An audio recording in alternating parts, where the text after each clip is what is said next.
si khaas ah waxaan rabaa codkaygan in loo gaarsiiyo ama u gaaro insha Allah taala madaxweynaheena الدكتور حسن شيخ محمود wadana madaxweyne waxaan fariin kaaga sidaa reer Turkiya shacabkaagii ku noolaa Turkiga ayaa waxay iga codsadeen inaan fariin ku soo diro alxamdulillah maanta taariikhdu waxa weeyaan 27ka bishii 6 2025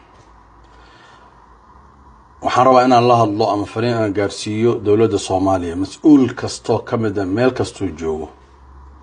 si khaas ah waxaan rabaa codkaygan in loo gaarsiiyo ama u gaaro insha Allah taala madaxweynaheena الدكتور حسن شيخ محمود wadana madaxweyne waxaan fariin kaaga sidaa reer Turkiya shacabkaagii ku noolaa Turkiga ayaa waxay iga codsadeen inaan fariin ku soo diro weligii kulama soo hadlin inaan ku soo duceeyno oo xaramka kugu soo duceeyno oo Soomaalida aan u sheegno inay ku soo duceeyaan madaxda dhanba in loo duceeyo wax dhaafsan hada ka hor si khaas ah kulama hadlin marka waxay iga codsadeen inaan fariin ku soo duubo waxay ku dhiban yihiin sharci wadanka lagu joogi lahaa marka waxay dhaheen naga gaarsi fariin madaxweynaha in arintaas laga xalliyo Soomaali ahaan in loo qiimeeyo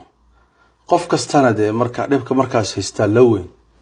waxaan kale anaka la mashquulsanahay hawlahan kale ku jirno qof kasta markaas qorfadu ku jiro dhibaatadu markaas meesha ku haysato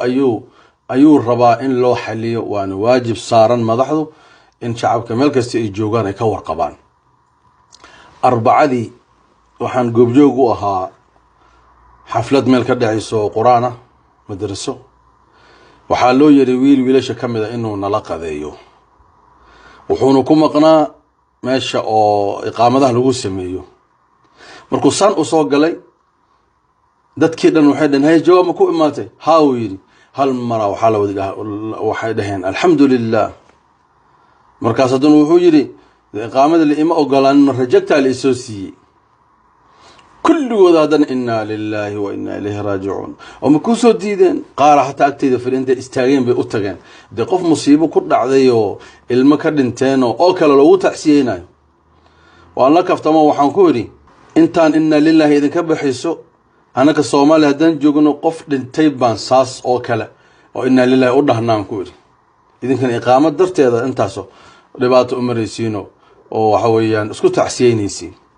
marka xaalad haysato waa runtii inay ka wantoobaan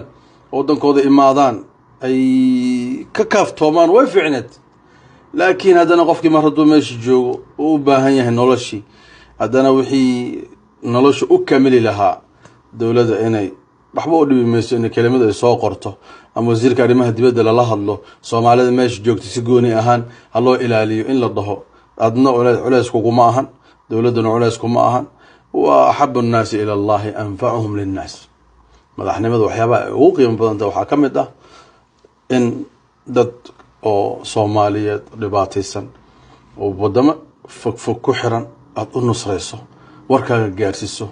soo dhiciso wadankooda u soo celiso ihsaan loo sameeyo baawarka inta la haysto in Ilaahay looga faa'iideysto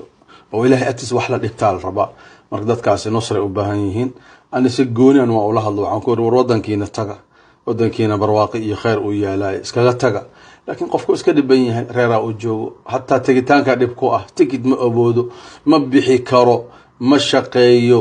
oo tilaabo ma qaadi karo marka runtii murug badan baa taalo arintaas marka in hoos loo fiiriyo la xalliyo ayaan codsan lahaa wajazaakumullahu khayran assalamu alaykum wa rahmatullahi wa barakatuh